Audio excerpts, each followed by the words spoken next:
Milosť vám a pokoj od Boha nášho Otca a od Pána nášho a Spasiteľa Ježiša Krista. Amen. Milí bratia a sestry, na začiatok dnešnej kázne si budeme čítať slová, ktoré sú napísané v Evanjeliu Matúšovom v 25. kapitole a sú to verše 14. až 30. Bude to tak, ako keď si človek pred odchodom na cesty zavolal sluhov a odovzdal im svoj majetok. Jednému dal 5 talentov, inému 2 a inému zas 1. Každému podľa jeho schopností. A odcestoval. Ten, čo dostal 5 talentov, hneď odišiel, obchodoval s nimi a získal iných 5. Podobne ten, čo dostal 2, získal iné 2. Ale ten, čo dostal 1, odišiel, vykopal jamu a skryl v nej peniaze svojho pána. Po dlhom čase prichádza pán tých sluhov a účtuje s nimi. I prišiel ten, čo dostal 5 talentov, priniesol iných 5 a povedal: Pane, 5 talentov si mi odovzdal, aj hľa, získal som iných 5. Povedal mu pán: správne, dobrý a verný sluha, nad málom si bol verný, nad mnohým ťa ustanovím. Vojdi v radosť svojho pána. Podobne prišiel ten, čo prijal 2 talenty a povedal: Pane, 2 talenty si mi odovzdal, aj hľa, získal som iné 2. Povedal mu pán: správne, dobrý a verný sluha, nad málom si bol verný, nad mnohým ťa ustanovím. Vojdi v radosť svojho pána. Prišiel aj ten, čo dostal 1 talent a povedal: Pane, vedel som, že si tvrdý človek, ktorý žneš, kde si nesial a zbieraš, kde si nerozsýpal. Bál som sa, preto som šiel a skryl som tvoj talent do zeme. Aj hľa, tu máš, čo je tvoje. Odvetil mu pán: ty zlý a lenivý sluha. Vedel si, že žnem, kde som nesial a zbieram, kde som nerozsýpal. Mal si teda peňažníkom odovzdať moje peniaze a ja pri svojom návrate aj s úrokmi by som si bol vzal, čo je moje. Preto mu vezmite ten talent a dajte tomu, ktorý má 10. Lebo každému, kto má, bude dané a bude mať hojne, ale tomu, kto nemá, aj čo má, bude odňaté. Onoho neužitočného sluhu však vyhoďte do vonkajšej tmy, tam bude plač a škrípanie zubov. Amen. Milí bratia a sestry, pred pár rokmi bolo možné kúpiť si knihu s názvom Kým si, keď sa nikto nepozerá. Nečítal som ju, možno škoda, že som sa ku tomu nedostal, ale názov tej knihy som si dodnes zapamätal. Keď sa na ten názov pozrieme, tak prvé, čo nám tak môže napadnúť, je taká otázka: aký sme, keď sme v súkromí? Sú naše skutky a slová rovnaké bez ohľadu na to, či sme sami alebo na verejnosti? Nemáme tendenciu v súkromí niečo skrývať? A ďalší význam, ktorý z toho názvu knihy môžeme odvodiť, je ten, ako sa správame a rozhodujeme vtedy, keď nad nami nikto nestojí. Keď máme pocit, že sme pánmi situácie, netlačí nás čas a my si v podstate môžeme robiť, čo chceme. A takéto situácie asi poznáme všetci. Žiaci v škole si povedia: fajn, odpovedal som, mám 3 známky, ostatní len 1, bude chvíľu pokoj.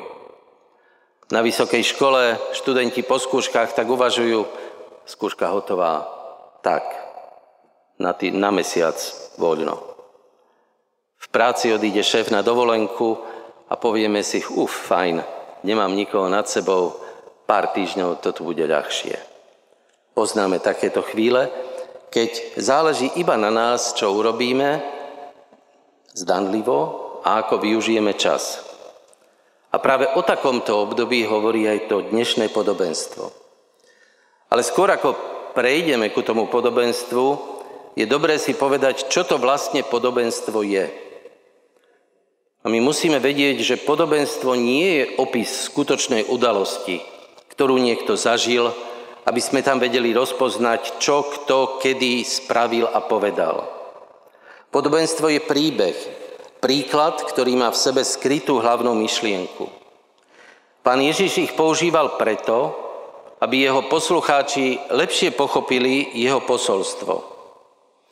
Keď si zoberieme taký príklad, ak by on bol jednoducho povedal, treba pomáhať blížnym bez ohľadu na to, kto to je a či sa nám chce alebo nie, nezasiahlo by to srdcia poslucháčov tak hlboko.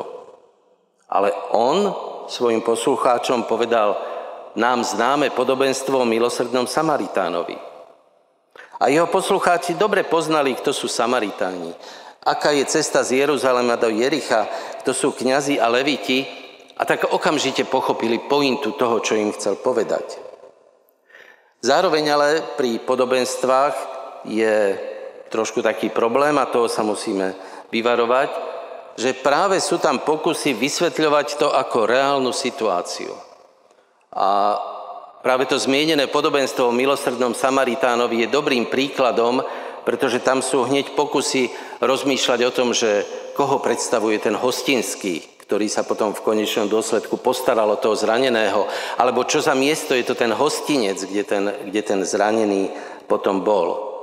Ale ak ideme týmto smerom, je to bludná cesta, je to slepá ulička, ktorá vedie ku tomu, že strácame pointu. Takže aj my sa dnes zamerajme na hlavnú myšlienku a tu si pripomenieme viackrát, ale najskôr skúsim prerozprávať to podobenstvo akoby vlastnými slovami. A tak teda ono hovorí o bohatom pánovi, ktorý sa rozhodol odísť na cesty. Nevieme, kam išiel, nevieme, prečo sa tak rozhodol, nevieme, na ako dlho šiel. To, čo vieme, je, že zavolal si svojich 3 sluhov. Sú označení ako sluhovia, ale zjavne im musel dôverovať, pretože im zveril svoj majetok. Nevieme, či to bol celý majetok alebo časť. Akurát máme zaznamenané, že jednému dal 5 talentov, to bol finančný obnos. Jednému dal 5 talentov, druhému 2 a tretiemu 1. Každému podľa jeho schopností. A treba dodať, že v tom čase 1 talent bola obrovská suma. Možno dnes tí mladší by povedali, že to bolo mega peňazí. Obrovská suma. A 5 talentov, ja neviem, ako to povedať, či mega na druhu, alebo mega. Každopádne to bola suma, o ktorej sa tým sluhom ani len nesnívalo, ktorú nikdy nemali v rukách, ktorú si ani nevedeli predstaviť. A zrazu im toto bolo zverené, aby to udržiavali, nejakým spôsobom rozvíjali. Ten pán odchádza a ako by im naznačil, teraz je to na vás. Prvý sluha teda dostal 5 talentov. Pracoval s nimi tak, že získal ďalších 5. Druhý dostal 2. A ono to síce nie je to najdôležitejšie, ale pre toho druhého to nemuselo byť úplne jednoduché. Viete, keď tam tak prišli a máme napísané, že každému ten pán dal podľa jeho schopností a tomu prvému dal 5 a tomu druhému hovorí, vieš, akože však fajn, ale predsa len tebe dám radšej len 2. Ale napriek tomu, on robil s tými 2 to, čo sa dalo a dáva späť presne tak, ako ten prvý. Dáva dvojnásobok, teda 4. A treba povedať, že ten tretí sluha, to bol jeden poctivý, zodpovedný človek. Nič nepremárnil a poctivo zobral ten 1 talent a uschoval ho, aby sa nič zlé s ním nestalo. Nevieme, po akom čase, pán sa ale vrátil. Prví 2 prišli a bez zbytočných slov vrátili dvojnásobky tej pôvodnej sumy, čo dostali. Všimneme si ale postoj tretieho. On začína vysvetľovaním a obhajobou. Pane, vedel som, že si prísny, vieš, bál som sa, že čo ak by som niečo pokazil? Čo ak by mi to nevyšlo? A ty by si ma potrestal? Tak preto som ten tvoj talent zakopal. Ale tu ti ho vraciam celý, tak ako si mi ho dal. Ani 1 cent sa nestratil. Nech sa páči. Na rozdiel od prvých dvoch ho ale Pán nepochválil. On mu nepovedal, že je zlý alebo nemorálny, ale že zlyhal. Dostal možnosti a nič tým neurobil. Jeho talent dostal nevyužitý, zostal zakopaný v zemi. A podobenstvo sa končí tým, že tí, čo využili zverené prostriedky, dostali ešte viac. Ten, ktorý neurobil nič, prišiel aj o to málo, čo mal. Jednoducho, postoj sluhov počas Pánovej neprítomnosti mal presah aj do obdobia po jeho návrate. A tak toto podobenstvo nás vedie k otázke, ktorá je vlastne aj tou hlavnou myšlienkou povedaného.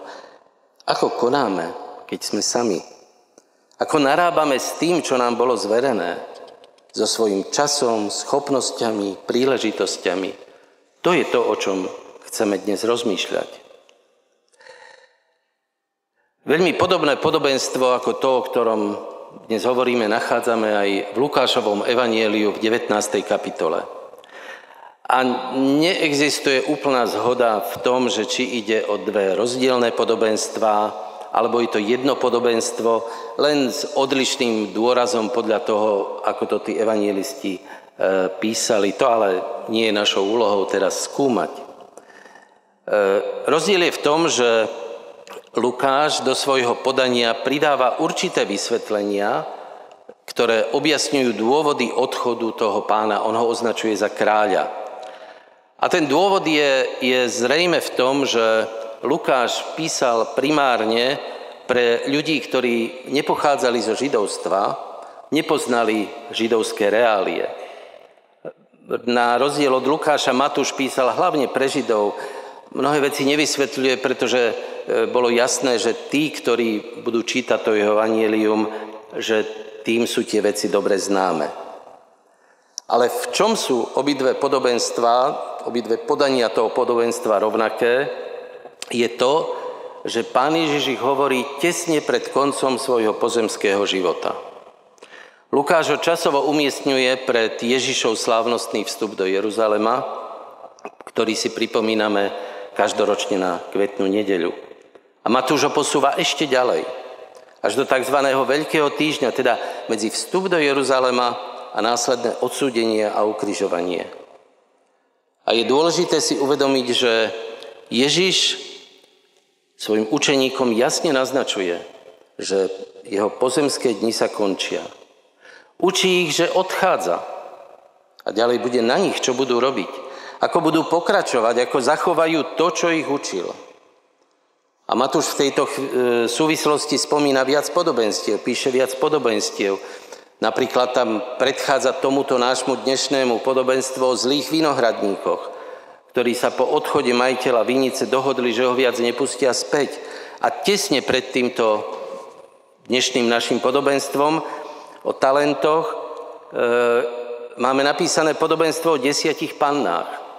O 5 múdrych a rozvážnych a o 5, ktoré neboli až tak múdre a rozvážne. A ono takisto poukazuje na blížiaci sa koniec Ježišovho pozemského života. Ježiš odchádza, ale svojim učeníkom hovorí, niečo som vám zanechal. A je na vás, čo s tým urobíte. Čo znamená to podobenstvo a odkaz toho podobenstva pre nás? A myslím si, že každý z nás si tam môže zobrať niečo, čo ho najviac osloví. Ja by som chcel zdôrazniť 3 veci. Tou prvou je to, že cez učeníkov sa slová a poverenie Pána Ježiša Krista dostali až k nám. Totiž pri svojom na nebo vstúpení povedal Pán Ježiš známe slová. Choďte teda, čiňte mi učeníkmi všetky národy. A tí učeníci to zobrali vážne.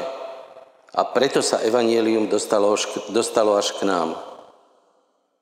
A dnes stojíme, teda ako ich nasledovníci, pred tou istou úlohou.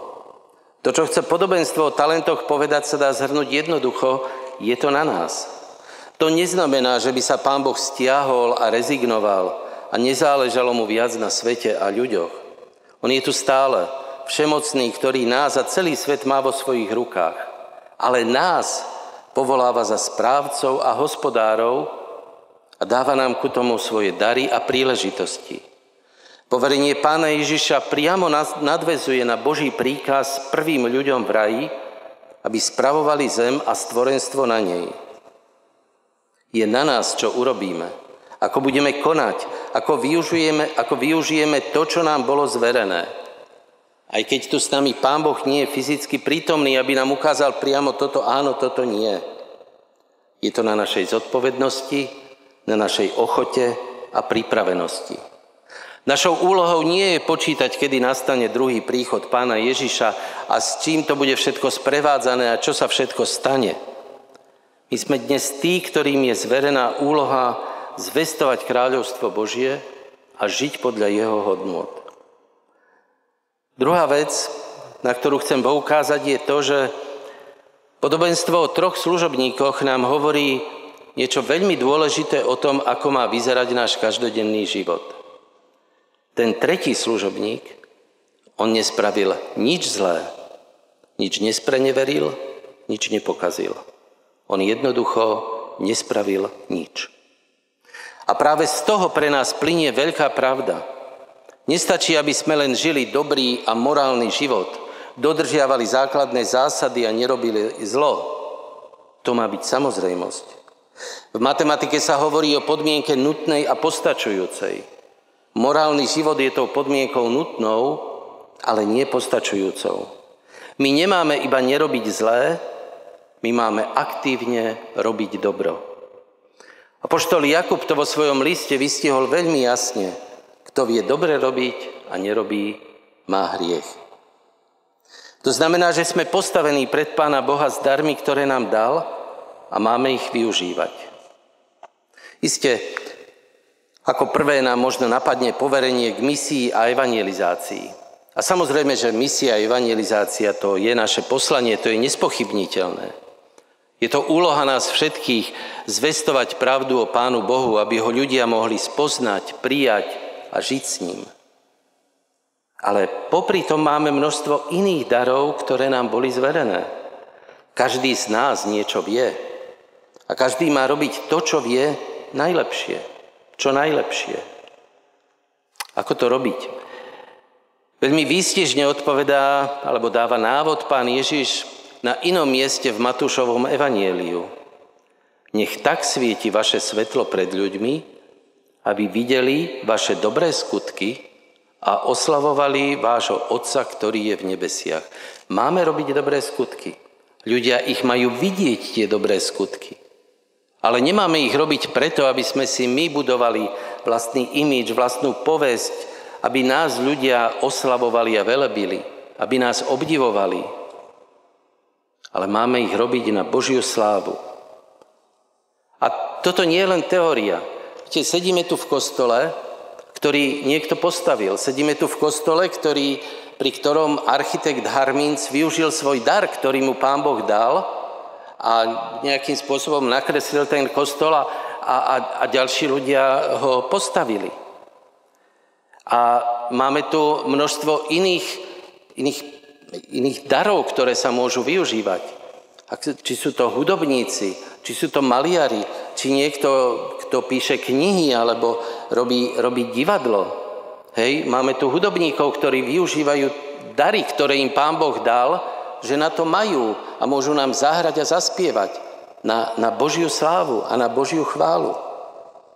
A takýchto príkladov by sme mohli nájsť veľmi, veľmi veľa. Príkladov, mnohé príklady, ktoré nemusia byť na prvý pohľad viditeľné, ale slúžia na to, aby pomáhali druhým. Máme robiť dobro. Ním majú byť vyplnené naše životy, aby sme využívali dary, ktoré nám Pán Boh dal. Všetko, čo robíme, aby náš život mal význam aj pre ľudí okolo nás, je dôležité.